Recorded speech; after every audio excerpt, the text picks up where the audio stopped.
Yes, ladies and gentlemen, my name is Jack Farmer, and this is the Evolution of Movies show. And I am not alone. With me are the AJ and Lucas to my mean old business owner, Mitch. Let's hear it for James, Chippy, and Andy Rossi. James, how you doing this week? I'm doing great. Thanks for asking. Upright. Like I said, it's always half the battle. I'm sitting here with you guys. Yeah. And Andy Rossi, we just watched a movie. But before we talk about that, how you doing? I'm doing lovely. Yeah, it's great to see you guys. Well, let's get into it. Let's talk about how the show works. If anyone is new, what we do is we watch a movie and then we talk about it like it's a book club, except a movie club. And we call it the Evolution of Movies because we always pick a movie that came out 1 year after the last movie. So we started with 1990, then 91, 92. Now it's 1995, and that means next week it's going to be 1996. But before we get to 96, let's start with the here and now. Let's start with 95. Let's go back to a time when movie theaters were playing hits like Toy Story, Apollo 13, and of course, To Wong Fu. Thanks for everything, Julie Newmar. But we're not watching any of those. We are watching what Roger Ebert called a microcosm movie. One of those films where in a single day, in a single music store, every conceivable thing happens to every conceivable character. It's Empire Records, a movie where young employees at a music store all grow up and become young adults thanks to each other while facing the fact that the store is joining a chain store with strict rules. Now, this movie was my pick, and I had never seen it before. Let's make that clear. You better own it. You better own it. I'd never seen it before, but I'd always heard of it, and it felt like a perfect slice of music style pop culture from 1995, which is fun and kind of what this show is about. But this movie was kind of poop. It did feel like a trip down memory lane, and it did feel like the kind of job I thought I always wanted as a kid. What I did enjoy about the movie was what I also hated about it, and that was that these kids make such a big deal out of trivial things, and I guess that's what youth really is. Andy, I put up the first big stinker movie choice. I'm just putting it out there. But let me ask you this. Have you seen this movie before watching it now? And what did you think about it going in? This is my first viewing of Empire Records. I always did see the movie poster, which if you're watching us on YouTube, you could kind of see it in the background. And it just made it look like a really fun, I'm like, oh, this seems like a fun movie. And I think at the time that I probably saw this movie poster, they probably already had some buzz around their names because you got Liv Tyler, you got Renee Zellweger, Preston from Can't Hardly Wait. So it was definitely it seemed like a very cool movie. If you were cool and if you were in the indie music scene, this was your jam. So I wasn't cool. I wasn't in the indie music. Well, I was cool, but I wasn't in the indie music industry. So I never watched it when it first came out. And but I did watch it this time. If you're a fan of this movie, you may not like the rest of this show. I don't know. Maybe you will. But James, have you seen this movie before? And what did you think about it going into it? No, I did not see this movie as well. You saw it this week, though. I did. Look, I'm just going to be clear. This movie was not made for my demographic. Let's make that very clear. And I think we know what I'm talking about. I remember the poster vaguely. But yeah, I hadn't seen this movie before. I must admit, the movie watched me last night as opposed to me watching it. And trust me, I try very hard. I'm not one of those kind of snooty. I love all kind of films, even bad ones, B films, this and that. This film has some issues. I'm just gonna put it out there. And I hadn't realized, Jack, and look, we're gonna be nice to you today. There's another movie that came out this same year maybe adjacent and Mallrats, I believe. Mallrats Oh, yeah. came out. Mallrats I've never is seen great. that, but I heard that's a classic film. So Yeah. I'm gonna put that out there, Jack. Man, it was hard for me to really like critically watch this movie because the whole time I was like, man, our first movie that was just lame was my pick. I I've got to think this is just gonna be own fun, though. this. There's a lot to talk about though, so let's get into I it. assume that if you watched this movie, if you were the right age and you watched it when it came out, I'm sure you loved it. But if you didn't watch this in 95 and you weren't their age, then this movie's lost to you. Probably. But hey, before we chase off all of the Empire Records fans, thanks for watching. If you could do us a favor and leave a like, leave a comment, subscribe, all that good stuff. Hey, we're being honest here, right? We can't just be friendly to everything, but okay, so let's just get into it. Let's just get into the brass tacks, guys. This movie's about losers. The movie starts with a guy that looks like a young Mr. Bean accepting the responsibilities of closing the store. And by that, I mean he digs through the boss's desk, finds out the store is being sold, steals $9,000, and then loses it in Atlantic City. The following morning, the ensemble of characters start arriving to work at Empire Records. Joe, the surly manager, is taking calls from the bank and the boss.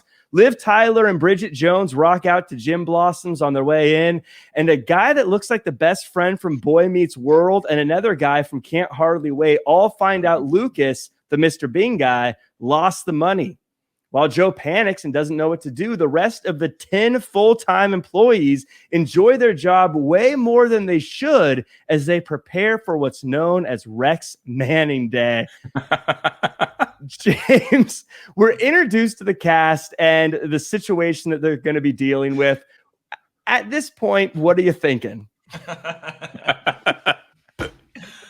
Well, at this point, I'm looking at how long this movie is.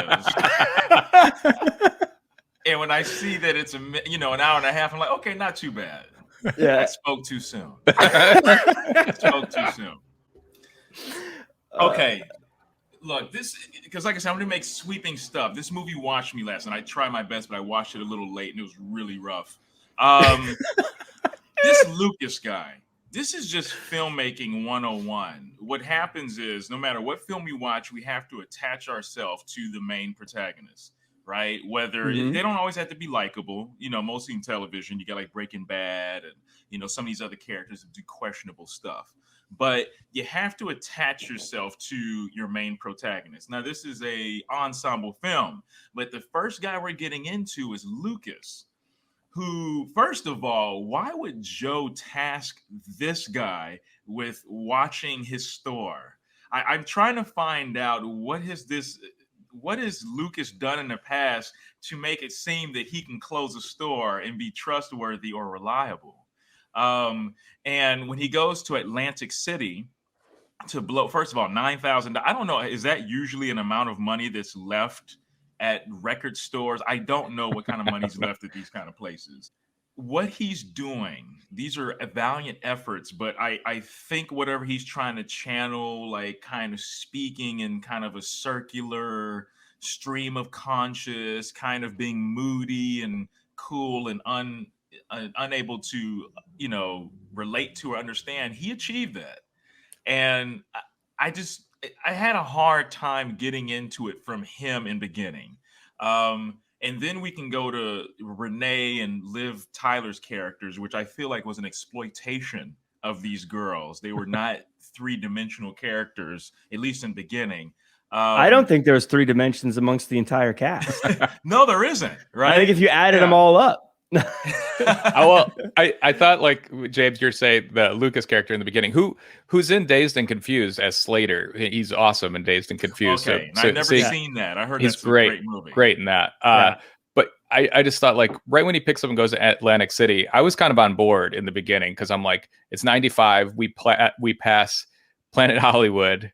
We pass puke emoji, Trump Plaza, but I'm like, it's very like 95. Like, I just really got the sense of that. He goes to Atlantic City. The way he's talking, he's like, I'm like, wow, does he have some, like, I thought he had like some supernatural ability because he's just like, He's like 22, and then the roulette table, it hits 22, and then he's like 7, and it hits 7. He makes all this money. I'm like, oh, this guy's like an angel or something. I was like, he's got some supernatural powers. That girl that's next to him, she says, "Baby, you are sex," is what she says to him when he's rolling craps. And the craps table is like so nice. Like, I played craps many times, and like it's hard to even get into the table. He finds a spot. Everybody's friendly. Time for a monologue. Like, I'm just like, this guy's got it down. And then he loses all the money, and then I was kind of out. I'm like, oh, all that for that? It just was like a very strange setup. So it's just kind of like, it got me going, and then he lost. And then it was just like, well, what was all the other stuff? What was all that confidence? Yeah, James, you made a great point too about how, we're supposed to attach ourselves to someone, and the first person they give us a good run at is someone who is so unattached in so many ways to everything. And even after the scene, like, he's a character who, even throughout the movie, you never really get a grasp on who he is. Never. But not in a cool, mysterious way. He's just this, like, I guess, like what a lot of kids, when they try to be mysterious and insightful, but not, which is why I guess if I was, you know, a 15-year-old watching this back then, maybe it would have got me. But as an adult now, I'm just like, dude, someone needs to smack this kid. What's he doing? Andy, is this how you imagined work would be when you were a kid? Probably, yeah. And I do like when they introduce the Joe character, Anthony LaPaglia. He looks like a Baldwin brother, and I was just like thinking that. I'm like, they probably tried to get a Baldwin brother, and then we're like, man, this guy, we'll go with this guy. But I like how he was like cool. He never works either. He's like the owner of this place, and I don't think he ever really leaves the back room. Only that one time they yell at them for sexy dancing, and at one point, I'm like, when Rex Manning makes everyone horny, I guess. Yeah. We'll talk about that. Everyone. We'll talk about that. In high school, my first job was at Walmart, which wasn't quite as exciting as Empire Records. But I think if I had the opportunity to work at a place where you're like, you really don't work. You kind of just like dance around, and there's records. You could kind of hang out in the back and draw and glue quarters to the ground. You know, I'd be on board. I was thinking watching this, if they just found 2 people that worked, they could lay off like the other 10 of them that don't do anything the whole time they're there. But this is something, and we're chatting a little bit off air, Andy, but it feels like this was 95. This kind of, for all the making fun of it that we're doing, and there's more to come, it was kind of the start of teenage focused movies that kind of popped off with a lot of others like Can't Hardly Wait and that kind of whole thing. So as much as we make fun of it, it did seem to be the start of what was eventually kind of a craze. Yeah. And I mean, Mark, I think is his name in the movie. He turned out to be the lead in Can't Hardly Wait as Preston. I just kept calling him Preston the whole time. And Preston in Can't Hardly Wait is very like, you know, you kind of like him. He's kind of like a lovable loser. In this, he's just a maniac. I don't even know what he's screaming at times. He's in a mosh. There's like a mosh pit at one point in the record store section. Well, he's like, does he hump a painting or kiss a painting at one point? Let's talk about that. There's just so much. This is the part where I call let's get to work. Steven Tyler sends his daughter flowers and congratulates her for doing a good job in school, and she takes it as a bad thing. The spazzy guy who later is in Can't Hardly Wait is still spazzing outside for some reason. And the girl from The Craft shows up and shaves her head in the bathroom, and I'm wondering what the hell is going on at this place.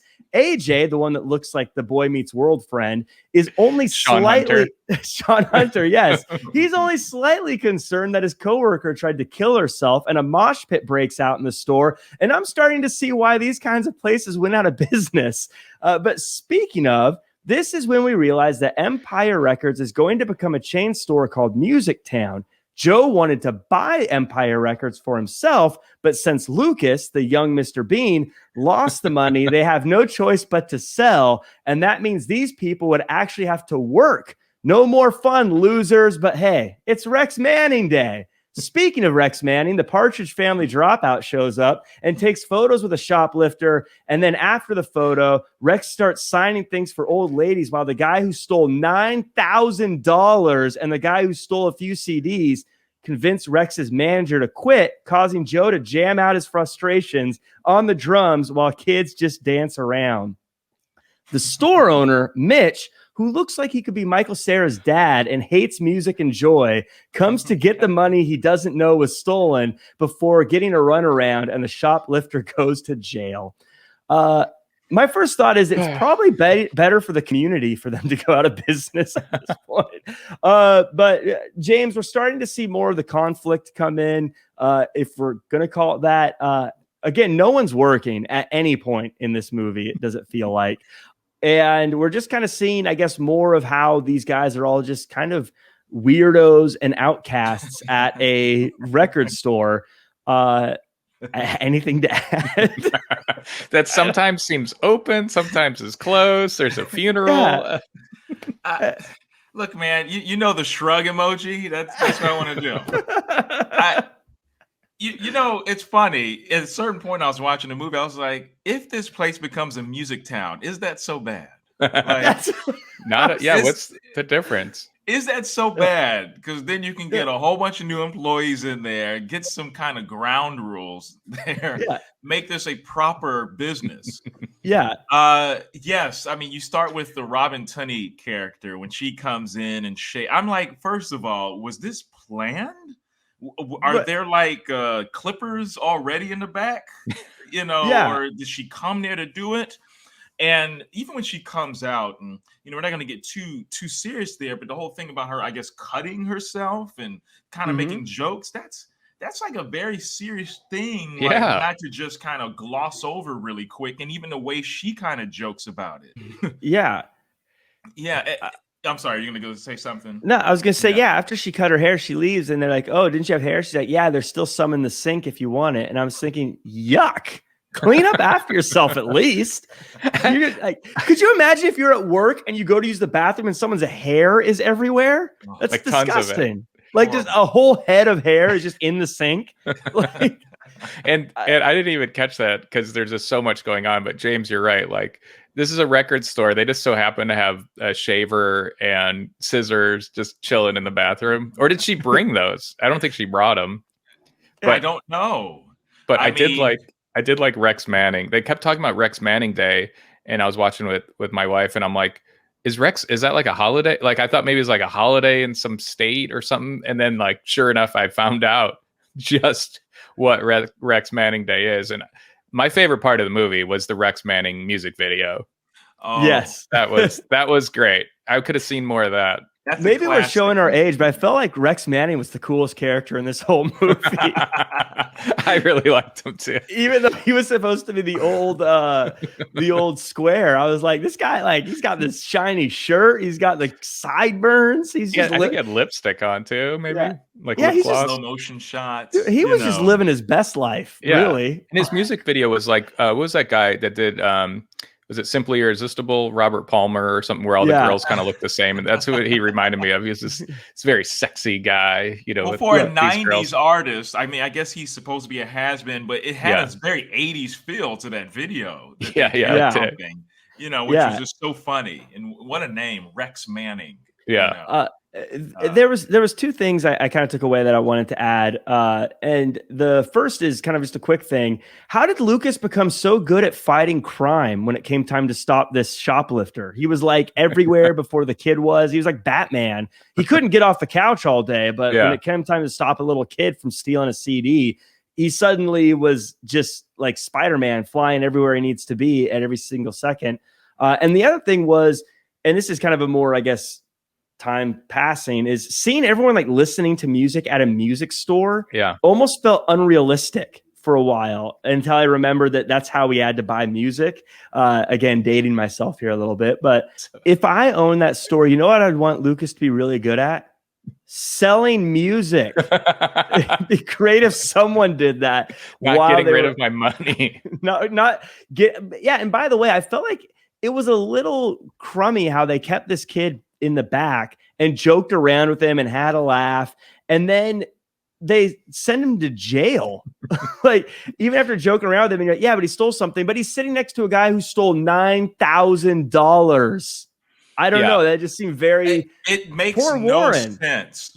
First of all, Lucas, I kept watching throughout the film like this dude should be at the bottom of a river somewhere for what he's done, the stunt he pulled. Yeah, Joe wasn't that mad. He called him like a bucket head or something. Yeah, banana and head. I'm like, yo, that's like serious stuff. He should go to prison for what he's done. Or like I say, be swimming with the fishes if this was a different film. And yeah, the stuff with the character's name is Warren, right? Warren Beatty.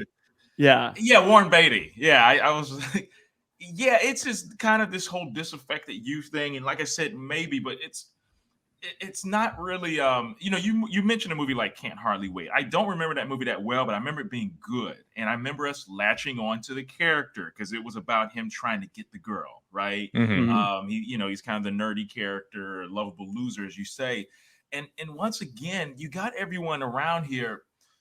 Look, it would have made more sense if there was like more drugs involved in this film, because everyone was behaving as if they were on some sort of meth bender. I just don't get the behavior here. And like I said, I don't want to sound like a town elder from Footloose. elder from Footloose. But these characters, their decisions don't make any sense to me. I just don't get it. The whimsical nature of working at a record store. I just know no one's this, and these people are insane. And the Warren Beatty kid, I just thought was funny too. Like he's this young kid, yet he uses a very current reference of Warren Beatty, calls himself. But I don't know if you remember this. They're like kind of like beating him up a little bit in the back too, like punching him and kind of pushing him around. I'm like, that's kind of like assaulting like a young boy, even though he's a bastard. It's just like they're just kind of like beating him up. How old was he supposed to be? 13? Yeah, and he stole a Whitney Houston CD. Right, which the Bodyguard was probably still crushing it back then. Yeah. And none of the customers are complaining. Every now and then they show customers, and then there's no customers. It's very confusing. Yeah, well, this is all surprising stuff, and I'm looking at some surprising facts about this film. Angelina Jolie was up for Liv Tyler's character. Can you imagine? Or not Liv Tyler, excuse me, the Robin Tunney character. Oh, wow. Really? And they were saying, because obviously the girl had the suicidal tendencies and all that. And I guess the director had said that Angelina Jolie was great, but it was almost like a force of nature, her coming in there, like almost too much for the character. Can you imagine? And everything always works itself out. And also, Tobey Maguire was supposed to play Ethan Embry's character, the dude from Can't Hardly Wait. Oh, really? Oh, my God. But he dropped out due to personal reasons. I mean, that's the rumor. I don't know if this is for a fact, but this is just fascinating. He must have read the script. I think the other fascinating thing, sorry, Jack, I found that the budget was $10 million to make this movie, and the box office gross was $300,000. Oh, wow. Well, that's a good segue into the next part of the movie, where I say everything falls apart. Deb, someone I assume is in high school and just tried to kill herself, is doing taxes in a booth when Joe tries to cheer her up, and she reminds him you should never cheer people up in a music store where people goof off all day. Liv Tyler, on the other hand, wants to hook up with Rex Manning for some reason, then doesn't. Women. So AJ chooses right then to say he loves her, and she can't handle it. So to blow off steam, she goes to lunch with Bridget Jones and calls her, quote, a turbo slut. Liv realizes she made a mistake. So to fix things, she goes back to AJ and friend zones him hard before taking a chill pill. And boy, did she need it. Speaking of needing to chill, Joe is mad that people are dancing in his music store and beats the tar out of Lucas. Finally, all this happens just in time for everyone to see Sexy Rexy emerge after nailing Bridget Jones on the copy machine. And everyone tries to call him a dork and a loser, but the dude just nailed Bridget Jones on a copy machine and had the entire store about to start an orgy to his new single. So I'd call that a win for the world's Rexiest Manning. Andy, Liv is on speed, and she just seems like the worst, doesn't she? Well, that was confusing too, because she wanted Rex. I mean, she went in there with the intention, like she was lighting candles, getting all sexy. Yeah. Yeah. I mean, who can blame her? Sexy Rexy, baby. But then she goes in there and I'm confused, guys. Like, I feel like, she was getting what she wanted. And then she just didn't want to give oral? I'm confused, but she ran out of there. But I'm like, I thought that's what she was trying to do. I don't know. It's very confusing. To Rex's credit too, he actually gets consent. He's like, "Are you sure you want to do this?" Yes. Yeah. Okay. Well, let's do it. And then his music, I just put like, he made everybody horny. Like all of a sudden, the Sean Hunter guy takes his shirt off in the store and is like dancing. I think with the girl from The Craft, and like all the customers. There's suddenly like a ton of customers there. They're all dancing. Everybody's just getting after it. And yeah, Joe doesn't like that. Could you imagine any other single coming on the radio and everyone in a place just suddenly making out and grinding each other and everyone being like, "This is a dumb song." I don't get it. James, if this is your store, are you happy with your employees? No. Like I said, I might get on that roof myself during that singing and just jump off head first. Okay, into the parking lot. Look, I don't know what to tell you, man. I mean, this is just... I don't know, Jack. I don't know what to tell you about this film. I have to go back to this stuff because, like I say, they treat these girls like nymphomaniacs, and they really do a disservice. Because I mean, if you think about it, there's actually some really good actors in this movie. Yeah. There's some good actors, and we've seen them do great in other stuff. And I kept thinking of Renee. As she was in Jerry Maguire, I guess, a couple of years later, and she's just wonderful in that film. Mm-hmm. Most of these people had long career, like they're still working. Yeah, regularly. Yeah, definitely. What I thought was weird too, with there's a scene with Renee Zellweger where I think is her best acting, where she kind of goes a little crazy. And then Liv Tyler goes crazy back, like they're just kind of both yelling, and I thought that was actually pretty good scene. But I was thinking to myself, I'm like, Renee Zellweger's pretty crazy. Liv Tyler's pretty crazy. The girl from The Craft, probably the most sane. Right. Yeah, the most grounded character, right? Out of them. Right. The one that shaved her head in the office bathroom is the most grounded of the group. And later on, speaking of James with the drug stuff, Preston from Can't Hardly Wait is watching, I think he's eating a weed brownie. But he's watching TV, and it's a music video from a band called Gwar. And all of a sudden he imagines that he's in the music video and he's getting eaten by like some like monster plant kind of thing. And that's all. We don't see anything else happen after that. I'm just like, I was watching that and I was thinking, I wish this movie was about his adventures with Gwar. I thought that'd be more fun, watching this crazy band just run around eating people with their weird creature thing. I don't know. Yeah, I felt like watching this again, I doubled down. Everyone in this movie seems completely insufferable. Like whether it's Liv making everything about herself, whether it's this guy who's eating the weed brownies just being a total spaz about everything, or the Jesse Camp guy. What about the guy that looked like Jesse Camp? Remember Jesse Camp from MTV? Yes, Jesse Camp. His Google alerts are going to go off. Like, someone mentioned me. So just a completely, like, no one in this movie.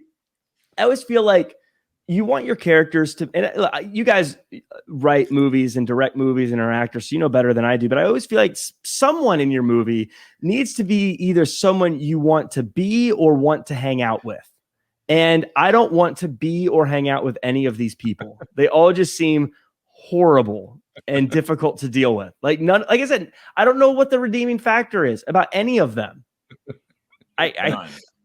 Absolutely none. And once again, if you're going to have characters that are like horror, like there has to be a reason. You know, it's a short film, but there can be short films where you find out why someone's a certain way. But for the simplicity of the plot, it almost feels like there's no plot, which is not a problem. Some movies can do it.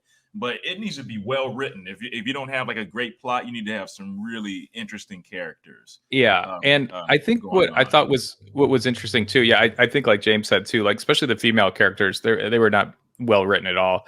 But I did think there was like a moment when the girls were kind of like coming together and they were like understanding of the craft girl. And I think it was Liv Tyler and her had like a nice like little moment. Well, and then they throw a funeral for her. Yeah, let me let's get into that real quick.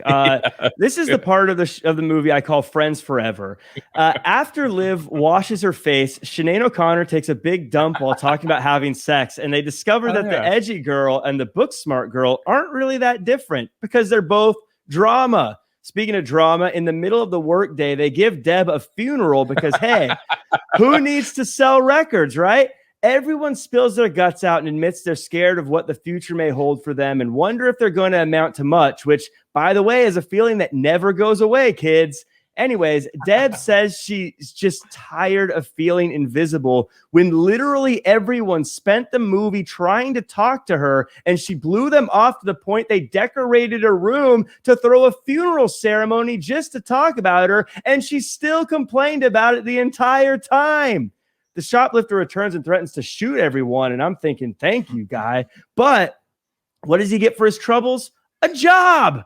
I don't understand this at all. But James, from a story structure standpoint, if we can throw that around, we're at the part of the movie where everyone sees their flaws and now they need to figure out the plan to fix their problems. What do you want to say to fill some time?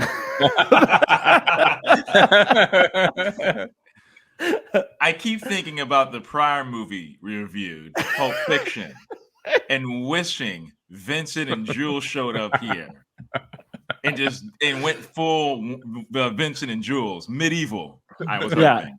I just kept wishing that. Look, man, I don't know what to tell you.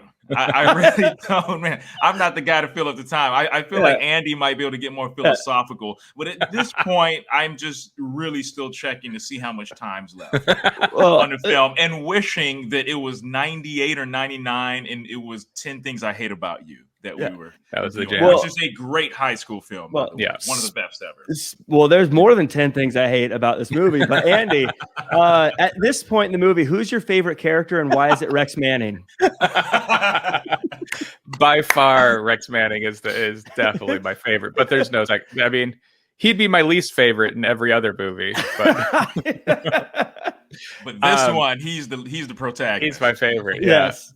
Well, yeah. And when they have the funeral for the craft girl, even Joe, the owner, can't be bothered to go into the store. Like they're all in the back room while no one's in the front, like actually working. Sorry, doing a fake funeral right now. Can't be out there to help you. But then, Warren comes in, and I thought the same thing. I'm like, shoot him up, Warren. Shoot him up, buddy. Just do the world a favor. But, it's funny because Joe's back there, too. There is a mob of people trying to buy albums in a record store, go figure. And he has the gall to be like, where am I going to find $9,000? You've got a crowd of people trying to pay you, and you're too busy having a mock funeral for someone who doesn't even want it. What the heck is this?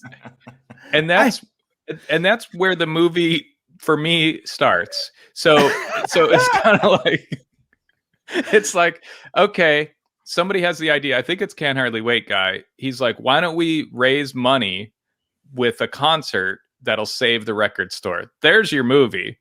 Like it took an hour and a half for us to get here, but it's kind of like, cool.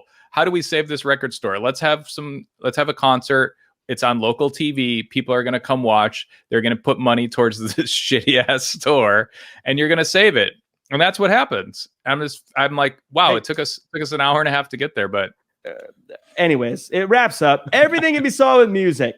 The gang tries to pool their money to make up for the lost cash, but it's not enough. So they throw the party to be a fundraiser. Mitch, looking like a young Vince McMahon, power suits his way in before Joe says him and all the terrible employees are quitting to start their own record store, which I would think Mitch would say, wow, that makes the layoffs easy. But no, Bridget Jones finally lives her dream by joining a band and with no rehearsal whatsoever is able to play an entire concert. Liv starts a very physically abusive relationship with AJ before he admits he's quitting to go to art school and is following her to Boston. And Mitch just agrees to sell the store to Joe instead, which is probably the smartest move of anyone in the entire movie. Everyone dances on the rooftop at the end of what must have been a 12-hour workday. And while all the stories probably don't work out forever, much like life, for this moment, it's a happy ending. For them. For them. Well, it's a happy ending for all of us. It's over. Do you think though, like, to my point, like, do you think if you just started watching that movie with 5 minutes to go, you'd be like, okay, so they need money and there's the concert. That's the movie. I feel like you could have watched that movie just the last 5 minutes and been like, okay. Yeah.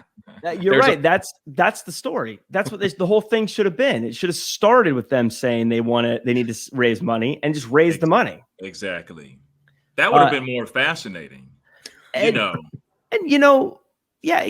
James, to your points from Pulp Fiction last week, I'm getting crabby right now. I'm getting so angry. I watched this movie. I recommended this movie. Who picked this movie? The characters go through a journey. None of these characters actually went through a meaningful journey. I mean, they had a bad day, but like Liv, it starts off, her dad sends her flowers and she's unhappy. Rex Manning agrees to hook up with her. She's crabby. A guy says she loves her. She's crabby.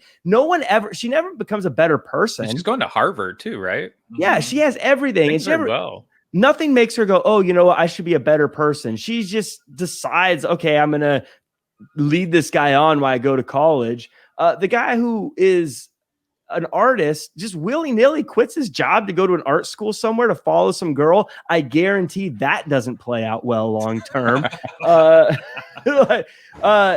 Joe, he buys a record store, and I mean, no one knew when this came out, but you got like 10 years tops before that bad boy is out of business and iTunes steamrolls you. I don't know. No one actually comes out better at the end. Aren't characters supposed to come out better at the end of a movie? Ideally, right? You're talking about like where the real arc is, right? And I guess in a way, you'd like to arc every character. Like I said, I know we keep going back to Pulp Fiction, and that's not really a fair comparison. That's like a masterful, like iconic movie. And to some people, this movie is iconic too. This has a cult following, but we can compare it to Hancock. He at least goes through a story. No, I don't know why Hancock was the one I pulled. Well, no, you're right. I mean, they have on a very basic level, like if you just have like the simple hero's journey, everyone can latch on to it. We see it all the time in films, but it always works in storytelling. But yeah, you just don't really see that here. And there's really nothing redeemable. And once again, if you have nothing redeemable or likable about people, it's hard for you to sit down and watch their journey. The fascinating thing, and like I said, I'm looking at more trivia. The writer, Carol Heikkinen, she based this script off of working at Tower Records, which obviously Tower Records has its, a very interesting history to it as a record store in LA, right? It's like West Hollywood-esque area. She tries to, in some of her earlier drafts, she alludes to Kurt Cobain and his passing. Because, there's like really big into like that kind of rock and roll music and kind of the grunge, disaffected youth. And they said in some earlier drafts, they were doing stuff about that because he passed while they were filming. But of course, that happened before the script was done. Because if that was the case, if this film would have came out a year later, maybe they used his passing as something, but it would have been more of a dramatic film.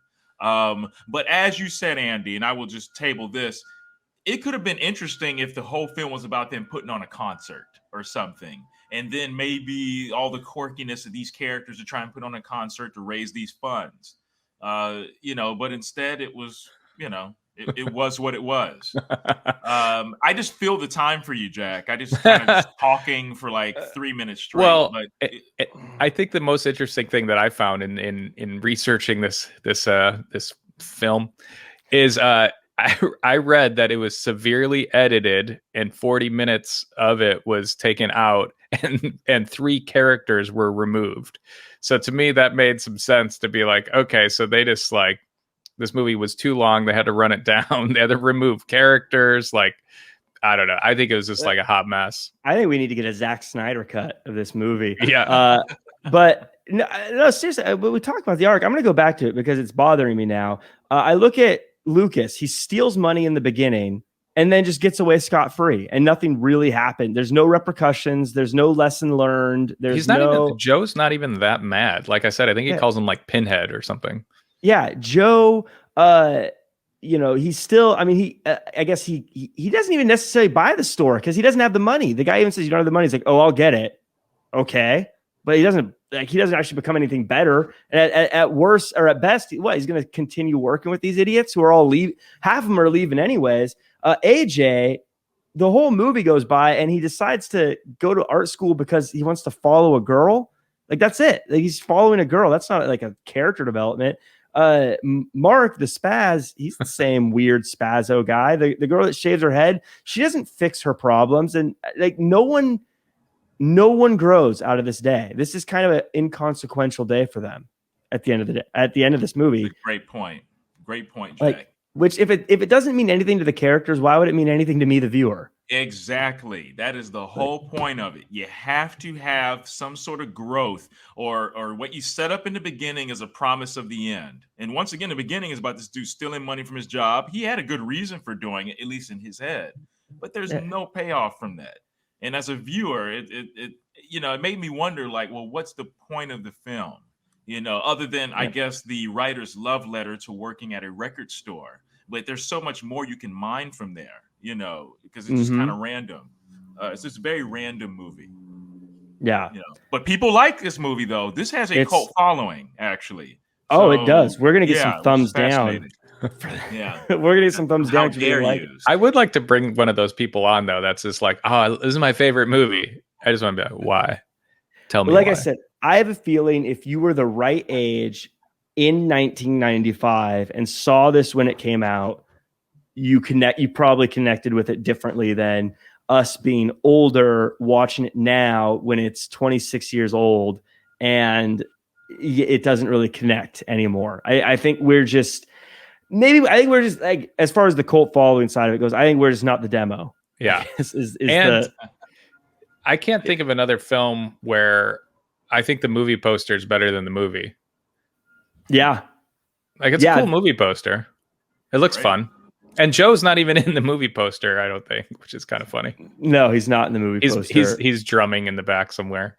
Well, if you're a weird outcast, you probably enjoyed it. I am ready to cross it off the list. Hey, guys, but it's a good milestone. We got through a movie we didn't enjoy very much. It was bound to happen eventually. I'm glad I was the one that did this to us. But that does it for the movie. Andy, do you have a 6 Degrees of Kevin Bacon for us? Of course. So we got Liv Tyler. Uh-huh. And she was the daughter of Bruce Willis, who we just saw in Pulp Fiction. But she was in Armageddon with him. So we got Bruce Willis in Pulp Fiction. And then that goes to Samuel L. Jackson in Pulp Fiction. Mm-hmm. Samuel L. Jackson was in Jackie Brown. Yeah. With Robert De Niro. Robert De Niro was in Sleepers. Yes.